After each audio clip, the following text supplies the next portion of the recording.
Salut à tous, merci d'être là. J'ai écrit cette histoire en m'inspirant de faits réels. Évidemment, c'est une fiction, mais ça vient toujours d'un endroit sincère, si vous voyez ce que je veux dire. Plongeons dans le vif du sujet. Ma petite Chloé, 5 ans, devait être transportée à l'hôpital. Mon père a simplement dit, « Les enfants ne sont pas admis dans ma voiture ». Ma mère a haussé les épaules en ajoutant, « Débrouille-toi ». C'est alors que ma tante Fortunée s'est levée et a fait quelque chose d'incroyable. Mes parents sont devenus livides. J'étais sur la terrasse latérale de la maison de mes parents, assez près pour entendre le tintement des cuillères sur la porcelaine à travers la fenêtre ouverte de la salle à manger, quand ma fille Chloé s'est arrêtée net au milieu d'une phrase en pressant sa main contre sa poitrine. Elle avait 5 ans, était menue pour son âge, et d'habitude si bruyante que son silence soudain m'a tout de suite alertée. Une minute plus tôt, elle dessinait un arc-en-ciel de travers avec de la craie sur le sol. Maintenant, elle me regardait sans parler, les épaules se soulevant trop haut à chaque inspiration. Je connaissais ce rythme car notre pédiatre m'avait montré exactement ce qu'il fallait surveiller, la pause avant la toux, la déglutition serrée, la peau qui se creuse entre les côtes. « Maman », dit-elle, et ce seul mot sortit comme un souffle ténu. Je me suis jetée à genoux, j'ai essuyé la poussière de craie de ses doigts et j'ai posé ma main sur son dos. Sa respiration était rapide, mais ce n'était pas le souffle saccadé des pleurs. C'était ce sifflement sec et prisonnier que j'avais appris à respecter. À l'intérieur, j'entendais ma mère rire de sa voix de réception mondaine. Dehors, les lèvres de ma fille étaient encore roses, mais son thorax travaillait trop dur. L'après-midi s'est brisé en deux à cet instant précis. Quelque chose venait de commencer. J'ai sorti la ventoline de secours de mon sac, j'ai enclenché la chambre d'inhalation et je l'ai fait s'asseoir sur la marche de la terrasse, car rester debout l'épuisait. 2 grandes inspirations pour moi, lui ai-je dit, ensuite le médicament. Elle a essayé de hocher la tête. Je lui ai donné la première bouffée, j'ai compté les respirations, puis la seconde, observant le soulèvement de sa poitrine tout le temps. D'habitude, si on s'y prenait tôt, je sentais le changement en 1 minute ou 2. Ses épaules retombaient. La toux se libérait. Elle finissait par s'agacer de me voir rester au-dessus d'elle et réclamer un sirop. Ce jour-là, rien ne s'est apaisé. Elle a pris le médicament mais restait penchée en avant, la bouche ouverte, essayant d'aspirer l'air plus profondément qu'il ne voulait aller. J'ai vérifié l'heure sur mon téléphone parce que quand on a un enfant asthmatique, on apprend à transformer la panique en étape logique. 2 bouffées. Attendre. Observer. Si le sifflement reste aigu, si le travail respiratoire ne se calme pas, n'attends pas que ça devienne assez dramatique pour que les autres te croient. On y va maintenant, lui ai-je dit en ramassant l'inhalateur et son petit gilet. Je n'ai pas encore prononcé le mot hôpital, mais elle l'a compris. Ses doigts ont agrippé le col de mon pull. Il n'y avait plus de temps pour l'observation. Ma propre voiture était indisponible, un détail qui transformait l'urgence en piège. Le radiateur avait lâché 2 jours plus tôt, et le garagiste n'arrêtait pas de me dire que la pièce de rechange arrivait, demain, ce que les gens disent quand ils savent que vous n'avez aucun levier de pression. J'empruntais des trajets et limitais nos déplacements au strict nécessaire en attendant les réparations. Cet après-midi-là, j'avais accepté de rester à l'écart de la maison pendant que mes parents recevaient ma tante Edith, car ma mère avait présenté cela comme un ordre militaire plutôt que comme une demande familiale. Ne nous interromps pas, m'avait-elle dit avant de sortir les tasses en porcelaine fine qu'elle n'utilisait que pour les personnes dont elle attendait quelque chose. Alors, quand j'ai soulevé Chloé dans mes bras et senti à quel point son corps était tendu, je savais exactement quelle règle j'allais briser. Sa joue était brûlante contre mon cou. Mon sac cognait contre ma hanche alors que je poussais la porte latérale de l'épaule. Je ne me suis pas arrêtée pour lisser mes vêtements ou baisser la voix. Le couloir sentait la cire au citron et cette bougie coûteuse que ma mère allumait quand elle voulait que la maison paraisse au-dessus de sa condition réelle. Chloé a toussé une fois, fort. Je me suis dirigée droit vers la salle à manger. Mes parents étaient assis à table comme si l'après-midi n'avait été conçu que pour l'apparence. Mon père trônait en bout de table dans une chemise bleue parfaitement repassée, une main près de sa tasse, l'autre posée près des clés de la voiture qu'il lavait plus souvent qu'il n'appelait sa petite fille. Ma mère avait devant elle le présentoir en argent rempli de mignardises, affichant cette expression attentive et aiguisée qu'elle utilisait lorsqu'elle jouait la carte de la grande civilité. En face d'eux siégeait ma tante Édith, la sœur de ma mère, vêtue d'un tailleur crème, une boucle d'oreille en perles captant la lumière dès qu'elle tournait la tête. Je l'avais vue en personne peut-être 4 ou 5 fois dans ma vie d'adulte. C'était la parente riche devant laquelle tout le monde baissait la voix. Au moment où je suis entrée avec Chloé sur la hanche, le visage de ma mère s'est crispé comme si j'avais apporté de la boue sur un tapis blanc. « Léa, dit-elle sans se lever, nous avions demandé 1 heure de tranquillité. » Mon père a jeté un coup d'œil à Chloé puis à la porte ouverte derrière moi, déjà irrité par le mouvement. Les yeux d'Édith sont passés de mon visage à la respiration de Chloé et y sont restés. Personne n'a cherché son téléphone. Personne n'a demandé ce qui se passait. La première chose traitée comme urgente dans cette pièce fut mon interruption. Cela m'a tout dit. Je n'ai pas gaspillé mes mots car il n'y avait pas de place pour eux. Chloé fait une crise d'asthme, ai-je dit. Je lui ai donné la Ventoline. Ça ne se calme pas assez vite. Sa pédiatre a dit que si cela arrivait, je devais l'emmener aux urgences immédiatement. Je l'ai dit clairement et dans l'ordre, de la manière dont j'avais appris à parler aux adultes qui aiment chercher des failles dans la panique. Chloé avait enfoui son visage dans mon épaule, mais je sentais l'effort dans chaque souffle. J'ai remonté ma fille et j'ai fait face à mon père car ses clés de voiture étaient juste là, devant lui, et le rehausseur de voyage de Chloé était plié dans la buanderie juste à côté. Ma mère a émis un petit bruit dans sa gorge, entre l'agacement et l'incrédulité. « As-tu seulement attendu ?» a-t-elle demandé. « Tu sautes toujours directement au pire scénario. »« J'ai attendu » ai-je répondu. « J'ai fait exactement ce que le médecin a dit. » Mon père s'est adossé à sa chaise et m'a regardé comme il regardait les démarcheurs qui s'attardaient trop à la porte. Édith n'avait toujours pas parlé. Elle avait posé sa tasse très délicatement, c'était tout. Je me souviens avoir pensé que j'avais expliqué l'urgence dans un langage si simple qu'un inconnu à un arrêt de bus se serait déjà dévoué. J'avais rendu l'incompréhension impossible. La première réaction de mon père ne fut pas l'inquiétude. Ce fut la lassitude, celle que jouent les gens qui veulent qu'on les félicite de vous supporter. « Pas encore », dit-il en traînant les mots, comme si j'avais choisi le moment pour l'embarrasser. Ma mère a acquiescé avant que je puisse répondre. La dernière fois, elle allait bien, dit-elle.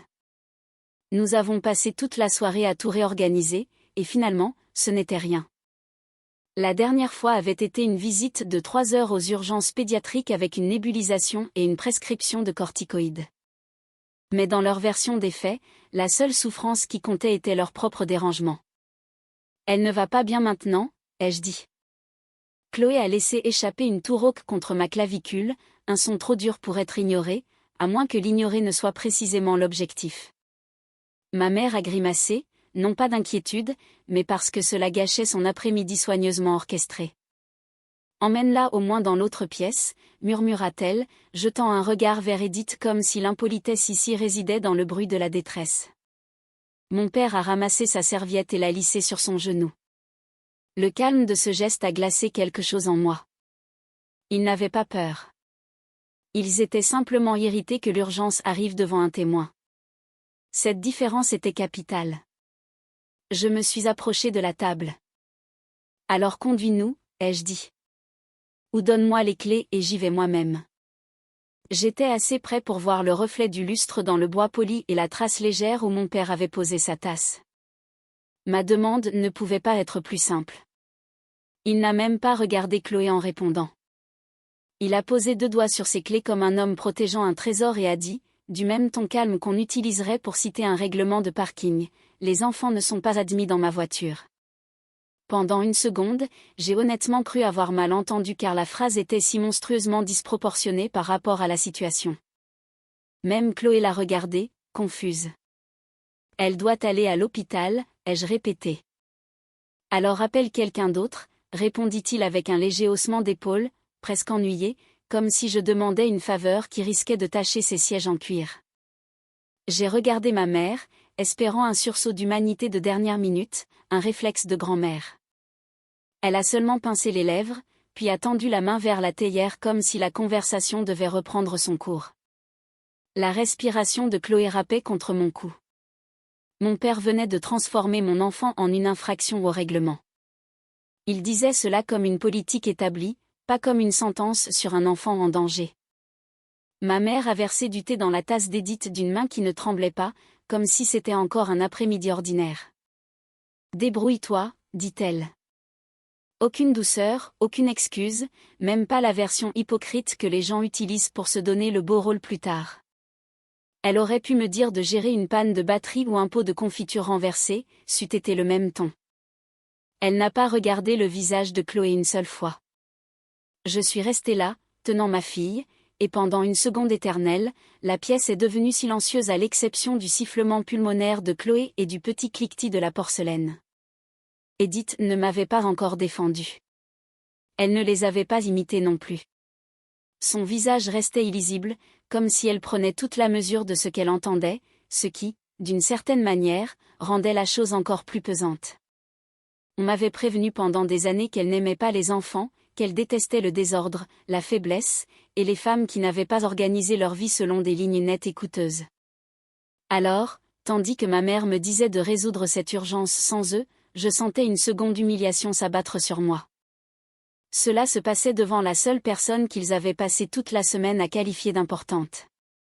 Je me souviens avoir regardé les mains d'Edith, la bague à son doigt, son immobilité, et avoir pensé que si elle était d'accord avec eux, alors j'étais vraiment seule au monde dans cette pièce.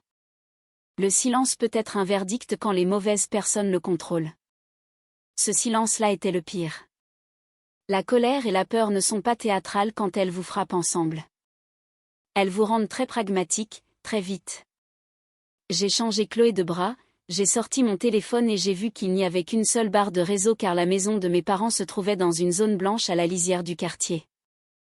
Mon application Uber tournait dans le vide. J'avais le pouce sur le 15, mais Chloé parlait encore par phrases courtes, et les urgences pédiatriques étaient à moins de 10 minutes si quelqu'un voulait bien me donner des clés. Mon amie la plus proche était à 20 minutes de la par beau temps. Ma mère m'a vu vérifier mon téléphone et a dit, « S'il te plaît, ne fais pas de scène. » Une scène. Ma fille s'est reculée juste assez pour que je voie son visage. Le regard qu'elle m'a lancé n'était pas encore de la panique. C'était de la confiance. C'est ce qui m'a stabilisée. Tout va bien aller, lui ai-je dit, même si ce que je voulais dire était, je vais bouger, avec ou sans eux. Mon père a reculé sa chaise d'1 centimètre, agacé par la tension qu'il avait lui-même créée. Puis, de manière incroyable, il a demandé à ma mère si Edith voulait encore un peu de tarte au citron. Ils essayaient déjà de reprendre leur représentation, de me traiter comme une interruption regrettable qui finirait bien par s'en aller si on ne lui prêtait plus d'attention. C'est la fluidité de ce pivotement qui m'a soulevé le cœur. Ils s'attendaient à ce que je parte avec mon enfant luttant pour respirer et que je préserve leur goûter en sortant. Ils s'attendaient à ce que je disparaisse sans bruit. C'est alors qu'Edith s'est levée. Elle n'a pas repoussé sa chaise violemment, n'a pas élevé la voix, n'a rien fait de théâtral. Elle s'est simplement dépliée de toute sa hauteur, a posé sa serviette près de son assiette et a regardé d'abord Chloé, puis moi, puis mes parents avec un calme si absolu qu'il a changé l'atmosphère. « Léa », dit-elle, et cela m'a fait sursauter car c'était la première fois que je l'entendais prononcer mon nom sans que l'un de mes parents ne fasse écran entre nous. « Prends ton sac. » C'est tout ce qu'elle m'a dit. À mes parents, elle a dit quelque chose de plus bas, si contrôlé que je n'ai saisi que les derniers mots, c'est bien compris. Je ne savais pas ce que ces mots signifiaient, mais j'ai vu leurs effets. Le visage de ma mère s'est vidé de son sang si vite qu'on aurait dit qu'on l'avait effacé. Mon père s'est levé à moitié, puis s'est rassis, soudain incertain de la solidité du sol sous ses pieds. Edith a ramassé ses propres clés sur sa chaise et a maintenu la porte d'entrée ouverte d'une main. « Maintenant », dit-elle. J'y suis allée.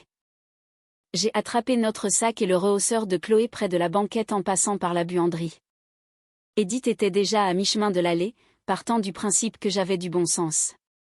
Et c'est à ce moment-là que l'équilibre des pouvoirs a basculé. Pour comprendre pourquoi nous étions chez mes parents cet après-midi-là, il faut remonter quelques semaines en arrière. Avant tout cela, Chloé et moi avions une vie simple, bien remplie, et bien à nous. Nous louions l'étage d'un duplex à l'autre bout de la ville. Ce n'était pas luxueux, mais je savais quelle marche craquait, quel tiroir de la cuisine coinçait, et exactement combien de temps il fallait à la lumière de fin d'après-midi pour atteindre la petite table où Chloé aimait colorier pendant que je payais les factures. Puis une canalisation a éclaté derrière le mur de la salle de bain. Au début, ça semblait gérable. Une tache humide, une odeur de renfermé, un ventilateur dans le couloir. En 2 jours, l'entrepreneur avait ouvert la moitié du mur et trouvé plus de dégâts que prévu. Isolant trempé, traînée sombre, vieux bois devenu mou. Il s'est tenu devant ma porte avec un masque et a dit « Vous ne pouvez pas faire dormir un enfant ici pendant qu'on traite les moisissures. » Il n'a pas eu besoin d'en dire plus. Le soir même, des déshumidificateurs hurlaient, des bâches en plastique couvraient l'entrée de la salle de bain et une fine poussière grise s'accumulait déjà là où Chloé rangeait ses jouets de bain. J'ai emballé des vêtements dans des paniers à linge pendant qu'elle me demandait si nous partions à l'aventure. Une aventure temporaire, lui ai-je répondu. La seule chose dont j'étais sûre, c'était que nous ne pouvions pas rester là. La maison était devenue inutilisable en une seule semaine. J'ai exploré toutes les options avant d'appeler mes parents. J'ai regardé les prix des appart-hôtels, puis j'ai fermé le navigateur en voyant ce qu'une seule semaine coûterait. J'ai appelé mon propriétaire qui m'a dit que l'assurance rembourserait peut-être une partie plus tard, le genre de phrase conçue pour être inutile dans le présent. J'ai emmené Chloé chez sa pédiatre pour renouveler son inhalateur et j'ai mentionné la poussière de chantier. Le médecin a écouté ses poumons, a regardé les notes de sa dernière crise et a dit « Si vous pouvez l'éloigner de la poussière, des odeurs de solvant et du stress pendant quelques semaines, faites-le. » Elle l'a dit gentiment, comme si elle savait que « faites-le » peut signifier « trouver de l'argent qui n'existe pas ». Les hôtels signifiaient manger dehors, la laverie, un sommeil médiocre et des systèmes de climatisation que je ne pouvais pas contrôler. Des amis ont proposé leur canapé pour une nuit ou 2, mais pas pour la période indéterminée que les travaux allaient prendre. Mes parents avaient une grande maison, 2 chambres d'amis et cette habitude familiale de parler de « l'obligation morale » quand cela les faisait paraître généreux. J'ai donc appelé ma mère depuis le parking de la clinique et j'ai expliqué la situation pendant que Chloé balançait ses pieds contre le siège. Ma mère a soupiré avant de dire oui. Il n'y avait vraiment pas d'autre option. Quand nous sommes arrivés chez mes parents avec 2 valises, un panier à linge, le sac de médicaments de Chloé et cet optimisme épuisé que les gens portent quand ils ont besoin d'aide au point de prétendre que cette aide sera chaleureuse, ma mère n'a pas dit « Entrez, installez-vous ». Elle s'est tenue dans le hall, a regardé les sacs et a demandé « Combien de temps est-ce censé durer ?» Je lui ai donné l'estimation des travaux. 3 semaines, peut-être 4 s'il trouvait d'autres dégâts. Elle a répété le chiffre sur un ton d'ordinaire réservé aux catastrophes naturelles. Mon père est sorti du bureau, a observé la scène et a dit « Nous n'allons pas réorganiser toute la maison. » Personne ne leur avait demandé cela. Je me souviens avoir écarté une valise pour que Chloé puisse s'appuyer contre ma jambe pendant que des adultes discutaient d'elle comme s'il s'agissait d'un colis encombrant. Ma mère a déclaré que la chambre d'amis à l'étage était trop encombrée, en ce moment, entendez par la remplie de bibelots décoratifs qu'elle ne voulait pas déplacer. Elle nous a donc conduits dans une chambre étroite au rez-de-chaussée, à côté de la buanderie.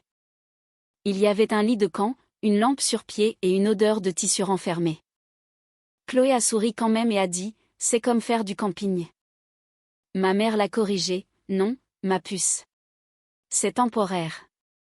Elle voulait établir la hiérarchie immédiatement. Nous étions à l'intérieur, mais à peine. La chambre qu'on nous avait donnée n'avait pas de placard, une seule fenêtre donnant sur la clôture latérale et juste assez d'espace au sol pour que Chloé aligne 3 peluches avant que je doive les déplacer pour ouvrir la porte. Ma mère a fixé les règles avant même que j'ai fini d'ouvrir ma première valise, pas de jouets dans les espaces communs, pas de télévision avant 9 h, ne pas utiliser les serviettes de réception, essayer de ne pas cuisiner après 19 h car ton père n'aime pas les odeurs de cuisine. Si Chloé tousse la nuit, ferme bien la porte pour ne pas réveiller toute la maison. Mon père a ajouté qu'il avait besoin de calme le matin pour travailler, bien qu'il soit à la retraite depuis 6 ans. La première nuit, Chloé a chuchoté. Pourquoi on parle tout bas ? Je lui ai répondu que papy et mamie aimaient le calme. Ce que je voulais dire, c'est que j'avais déjà compris les termes du contrat. nous n'étions pas des invités à choyer, nous étions une perturbation à gérer. Le lendemain, ma mère a déplacé nos céréales sur l'étagère la plus basse du cellier, derrière un panier de serviettes en tissu, comme si la preuve visible de notre présence rendait la cuisine moins élégante. Chloé a commencé à demander la permission pour boire de l'eau. J'ai commencé à transporter nos affaires dans un sac de pièce en pièce pour qu'aucune trace de nous ne s'étale. Nous avons appris à devenir invisibles. L'atmosphère s'est encore tendue la semaine où la visite de ma tante Edith est devenue imminente. Jusque-là, mes parents avaient été simplement froids. Une fois son nom inscrit au calendrier, ils sont devenus stratégiques. Ma mère a fait polir l'argenterie 2 fois. Mon père a emmené la voiture au nettoyage complet, même si personne ne lui avait demandé d'aller chercher Edith nulle part. Je les ai entendus dans la cuisine tard un soir, quand ils pensaient que le bruit du lave-linge couvrait leur voix. « Il faut que tout se passe bien », disait ma mère. « Absolument aucun chaos », répondait mon père. « Elle remarque tout. » Ça, je le savais. Ce que je n'avais pas pleinement compris jusque-là, c'est à quel point leur confort dépendait de sa bonne volonté. Edith était la sœur aînée de ma mère, celle qui avait réussi financièrement, possédait des biens immobiliers et avait le genre de relation dont mes parents parlaient comme si leur simple proximité les rendait eux-mêmes accomplis. J'ai aussi appris, par fragments, qu'elle les aidait plus directement qu'ils ne voulaient l'admettre, couvrant certains frais, finançant le contrat de location de la voiture que mon père chérissait tant, comblant des trous financiers qui semblaient ne jamais se refermer. Leur maison m'a soudain paru différente, non plus comme la preuve de leur succès, mais comme un décor maintenu debout par l'argent de quelqu'un d'autre. Son approbation ne se contentait pas de les flatter, elle payait les factures. À cause de mes parents, je n'avais jamais vraiment connu Edith. Elle avait toujours existé dans les récits familiaux comme une personne à manipuler avec précaution, à n'approcher que sur invitation. Quand j'étais à la fac et qu'elle m'avait envoyé un cadeau de fin d'études, ma mère m'avait dit de ne pas l'appeler car elle n'aime pas les obligations émotionnelles. À la naissance de Chloé, j'ai demandé si je devais lui envoyer un faire-part et mon père a répondu qu'elle n'était pas intéressée par les trucs de bébé. Une fois, des années plus tôt, j'avais mentionné Edith pendant le repas de Noël et ma mère avait tranché d'un net, ta tante préfère garder ses distances. J'avais donc appris à ne pas aborder le sujet, comme les enfants dans certaines familles apprennent où ne pas poser le pied. Le temps que je devienne une femme et une mère célibataire, le message s'était transformé en quelque chose de plus laid. Edith, me disait-on, n'avait aucune patience pour les femmes en difficulté, détestait le désordre et n'apprécierait pas d'être entourée d'un enfant. J'avais accepté cela parce que cela collait à la version d'elle que mes parents s'efforçaient de maintenir, riche, polie, sévère, une personne qui me verrait, moi et ma fille, comme la preuve de mauvais choix de vie. Cette image m'avait empêché de faire un pas vers elle, même quand cela aurait eu du sens. La distance semblait programmée. Je les ai crus pendant des années. Ce qui est étrange, c'est que les preuves avaient toujours été indirectes. Personne ne citait jamais Edith directement. Tout était interprétation, toujours filtré par mes parents. Elle est très moderne sur ces questions, avait dit ma mère lors d'un barbecue familial avec cette pointe de désapprobation qu'elle réservait aux femmes financièrement indépendantes qui ne s'en excusaient pas. Une autre fois, j'ai entendu mon père dire à quelqu'un qu'Edith pensait que les femmes devaient pouvoir choisir de ne pas avoir d'enfants du tout, et il le disait comme s'il signalait un défaut de fabrication dans notre famille. C'était devenu un raccourci pour quelque chose de plus dur. C'était devenu « elle n'aime pas les gosses », puis « ne laisse pas les enfants l'embêter », puis « tu sais comment est Edith ». Je n'avais jamais pris le temps de décortiquer ces idées parce que j'étais trop occupée à survivre. Il y a une différence entre respecter les femmes qui ne veulent pas être mères et détester les enfants qui existent déjà. Mais mes parents avaient volontairement confondu les deux. J'aurais dû me poser des questions plus tôt, mais l'épuisement fait que les histoires qu'on vous raconte finissent par devenir votre réalité. Cela leur permettait de dépeindre Edith comme hautaine tout en se faisant passer pour les gardiens des valeurs familiales normales. Ils avaient transformé un principe en une mise en garde. Quand Edith est arrivée, les instructions de mes parents sont devenues assez explicites pour être humiliantes. Ma mère m'a rattrapée dans la cuisine avant le petit déjeuner et m'a dit « Aujourd'hui, j'ai besoin que tu te fasses discrète ». Elle l'a dit avec un sourire d'excuse qui ne faisait qu'aggraver les choses car il tentait de déguiser le mépris en logistique. Reste dehors un moment si le temps le permet. Ne traîne pas dans les pattes. Ne laisse pas Chloé faire des allers-retours. Edith a besoin de paix. Mon père, debout près de la cafetière, a ajouté, et empêche l'enfant de toucher à quoi que ce soit. L'enfant. Pas ta petite fille. Juste une catégorie de désagréments. J'ai regardé l'horloge, Chloé qui mangeait sa tartine au comptoir, le sac à dos rempli d'inhalateurs, de lingettes et de biscuits que j'avais préparés car vivre ici m'avait appris à toujours avoir un sac d'évacuation prêt. Elle a 5 ans, ai-je dit, ce n'est pas un chiot. Le sourire de ma mère s'est évanoui. Léa, s'il te plaît, ne sois pas difficile pour un après-midi. Alors, quand la voiture d'Edith s'est garée, Chloé et moi étions déjà dans le jardin avec des craies, des bulles de savon et une couverture positionnée là où mes parents pouvaient dire que nous étions présentes, mais pas dérangeantes. Je détestais avoir accepté cela.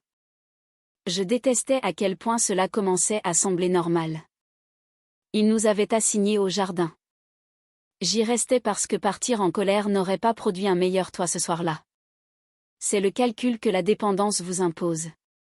Chaque réplique cinglante doit être pesée contre des lits, des repas, des médicaments, l'essence, et toutes ces petites choses que la stabilité offre à un enfant. Chloé posait des questions avec la franchise des enfants. Pourquoi on ne peut pas prendre le thé nous aussi? Pourquoi on doit passer par la petite porte? Papy n'aime pas les dessins animés? La plupart du temps, je répondais par de doux mensonges qui faisaient passer la cruauté des adultes pour des préférences. Ils reçoivent des grandes personnes, on les aide en leur laissant de la place, chaque maison a ses règles. Un soir, après que ma mère a dit à Chloé de ne pas chanter dans le couloir parce que ça résonnait, Chloé a grimpé sur son lit et a demandé « Est-ce qu'on les embête en habitant ici ?» Je me suis assise près d'elle et j'ai lissé sa couverture car j'avais besoin d'occuper mes mains. « On est juste là pour un petit moment », ai-je dit. Certains jours, ce choix semblait adulte. D'autres jours, il semblait coûter trop cher. J'ai ravalé ma colère une fois de plus parce que les travaux avaient une date de fin et parce que je savais que la confrontation directe rendait mes parents encore plus méchants sous leurs airs polis. J'ai continué à choisir la paix à court terme. Cet après-midi-là, avant la crise, le temps était assez beau pour que ma mère insiste pour que nous restions dehors dès que la belle vaisselle est sortie. Chloé et moi étions sur la terrasse latérale où la clôture jetait une fine bande d'ombre sur le béton. J'avais une bouteille d'eau, son inhalateur, mon téléphone et cette posture vigilante qui était devenue ma seconde nature dans cette maison. À travers la fenêtre de la salle à manger, j'entendais une version de ma mère bien plus douce que celle que nous connaissions. Son rire d'hôtesse flottait par bouffées. Mon père passait devant la vitre avec la solennité d'un diplomate escortant des documents d'État. Chloé a fait des bulles et a couru après pendant quelques minutes, puis est passée au crai parce que trop courir me rendait nerveuse quand le taux de pollen était élevé. Elle avait commencé par un arc-en-ciel bancal, puis essayait de le transformer en un chat qui ressemblait à un nuage. Je lui disais que c'était magnifique, et pendant un court instant, tout semblait presque gérable. Puis elle a arrêté de dessiner. Elle a touché sa poitrine. Elle a toussé une fois, puis encore, et le son venait de plus profond dans ses poumons que je ne l'aurais voulu. J'ai attrapé l'inhalateur avant même qu'elle ne le demande. C'est là que j'ai entendu le sifflement. Edith a agi avec cette efficacité qui force la panique à s'organiser autour d'elle. Elle nous a fait passer directement par le hall d'entrée, et non par la porte latérale que ma mère préférait pour nous, et a ouvert la portière passager de sa voiture avant même que je réalise de quel modèle il s'agissait. C'était une berline sombre, luxueuse et impeccable. J'ai déplié le rehausseur de Chloé à l'arrière et je l'ai attaché avec des mains qui tremblaient encore. Edith s'est glissée au volant, a connecté son téléphone au tableau de bord et a dit « Urgences pédiatriques les plus proches, itinéraire le plus rapide ». C'est seulement à ce moment-là que mon père a atteint le perron et a crié « Edith, tout cela est disproportionné ». Elle ne lui a pas répondu. Ma mère est arrivée derrière lui, pâle et furieuse d'une manière qui suggérait que la peur avait enfin trouvé la bonne adresse. Edith a baissé sa vitre de 2 centimètres. « Non, dit-elle très calmement. Ce qui est disproportionné, c'est votre assurance. » Puis elle a démarré. En chemin, elle n'a posé que des questions utiles. Pas de leçons, pas de simulacre de sympathie, juste des informations. Le temps que nous arrivions sous l'auvent de l'entrée des urgences, mes parents n'étaient plus qu'un souvenir flou dans le rétroviseur. Elle ne leur a pas demandé leur avis une seconde fois. L'hôpital a fait ce que la compétence fait toujours en temps de crise, faire place aux faits et évincer l'ego. Une infirmière a jeté un seul coup d'œil à la respiration de Chloé et nous a fait passer rapidement. Il y a eu le capteur d'oxygène au doigt, le masque de nébulisation qui faisait paraître Chloé encore plus petite qu'elle ne l'était, un interne qui l'a écoutée attentivement et une petite dose de corticoïdes au goût de raisin que Chloé a détesté par principe. Edith est restée parce qu'elle avait déjà décidé qu'elle resterait. Elle a tenu mon sac quand j'avais besoin de mes deux mains. Elle a trouvé des mouchoirs sans demander où ils étaient rangés. À la fin du deuxième traitement, les épaules de Chloé s'étaient relâchées et le tirage entre ses côtes s'était apaisé. Nous sommes restés là plusieurs heures, mais le plus dur était passé. Plus tard, alors que Chloé était blottie contre moi, à moitié endormie sous une couverture d'hôpital, Edith s'est assise dans le fauteuil en plastique en face de nous et a enfin parlé de ce que mes parents avaient transformé en mythe familial. Pour mémoire, dit-elle, soutenir les femmes qui choisissent de ne pas être mères n'est pas la même chose que de ne pas aimer les enfants. Ce que je déteste, c'est la cruauté qui se fait passer pour du raffinement. Pour la première fois, je l'entendais avec ses propres mots. Une fois que l'état de Chloé fut assez stable pour que je puisse enfin décompresser, Edith a posé des questions que mes parents n'avaient jamais autorisées. Où logions-nous exactement? Depuis combien de temps les travaux duraient-ils? Pourquoi ne l'avais-je jamais appelé quand les choses étaient devenues difficiles? Cette dernière question m'a presque fait rire parce que de mon côté de l'histoire familiale, la réponse était évidente. Je pensais que tu voulais garder tes distances, ai-je dit. Mes parents disaient toujours que tu ne voulais pas d'enfants autour de toi et que tu ne voulais surtout pas que je vienne t'importuner avec mes problèmes. Edith m'a fixée pendant une seconde, non pas offensée, mais stupéfaite. Ils m'ont dit exactement le contraire, dit-elle. Que tu préférais garder ta vie séparée, que tu me trouvais jugeante et que je ne devais pas m'immiscer sans y être invitée. Ils mentionnaient à peine Chloé. Je n'avais même plus ton numéro. Tout ce qui nous concernait passait par eux. C'était là, cet espace vide où une relation aurait dû exister, expliqué en une seule phrase efficace. Nous ne nous étions pas éloignés naturellement. On nous avait maintenus à distance. C'était une construction délibérée, et soudain je pouvais la voir.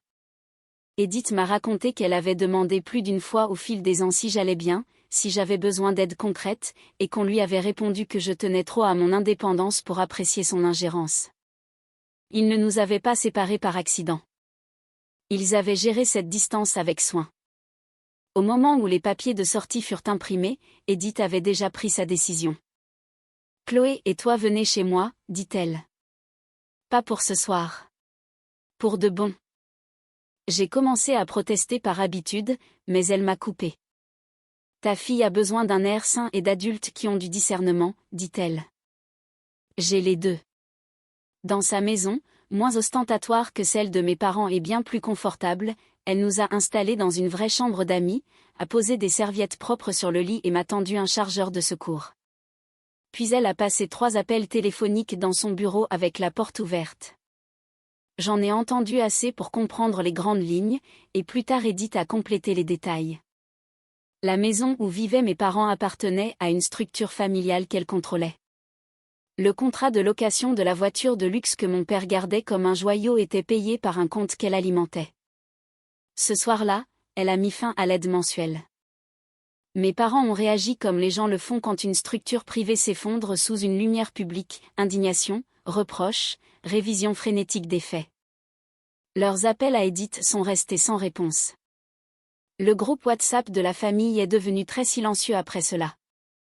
Les tentatives de mes parents pour me salir ont cessé dès qu'Edith a exposé les faits au reste de la famille. En quelques semaines, l'image qu'ils avaient protégée s'est fissurée de part en part. Chloé et moi sommes restés là où les urgences sont traitées comme des urgences, et cela a suffi à notre bonheur. Après ce que mes parents ont fait alors que ma fille pouvait à peine respirer, avais-je raison de couper les ponts complètement, ou aurais-je dû leur donner une dernière chance de rester dans nos vies? Dites-le moi dans les commentaires et abonnez-vous pour plus d'histoires. Salut, un petit coucou rapide de Zorita. Dites-moi ce que vous avez pensé de l'histoire. Et aussi, si vous voulez m'écouter raconter mes propres histoires et en interpréter certaines, n'hésitez pas à consulter mon autre chaîne.